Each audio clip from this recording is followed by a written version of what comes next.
Hello అందరికీ. ఇప్పుడు customers ఎలా ఉన్నారంటే మనం తక్కువ అమౌంట్ కలెక్ట్ చేసామనుకోండి, అంటే తక్కువ అమౌంట్ కలెక్ట్ చేస్తున్నారు కదా, సో బాగా బ్లౌజ్ స్టిచ్ చేస్తారా చేయరో అని ఒక డౌట్ ఉంటుంది.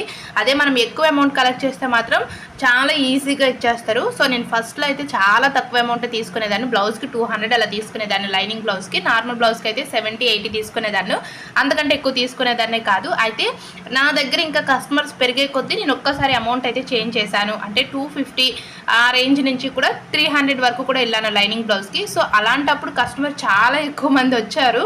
అదేంటోనండి, సో అంటే ఇది నా దగ్గరనే కాదు, ఇది ఎక్కడ నేను వింటున్నదేని. మనం అమౌంట్ తక్కువగా తీసుకుంటే వీళ్ళు బాగా స్టిచ్ చేయరేమో అని ఒక డౌట్ ఉంటుంది. అదే ఇంటి దగ్గర స్టిచ్ చేసినా సరే అది కూడా డౌటే. ఇంటి దగ్గర స్టిచ్ చేస్తున్నారు, వీళ్ళు బాగా కుడతారా లేదా అని అనుకుంటూ ఉంటారు. కానీ ఎవరు ఎక్కడ స్టిచ్ చేసినా సరే ఫస్ట్ మీరు ఇచ్చే బ్లౌజ్ ఫిట్టింగ్ మీకు ఎలా ఉంది, బాగుందా, బాగుంటే ఇంకా అక్కడే కంటిన్యూ చేస్తారు. బాగోకపోతే వేరొక దగ్గర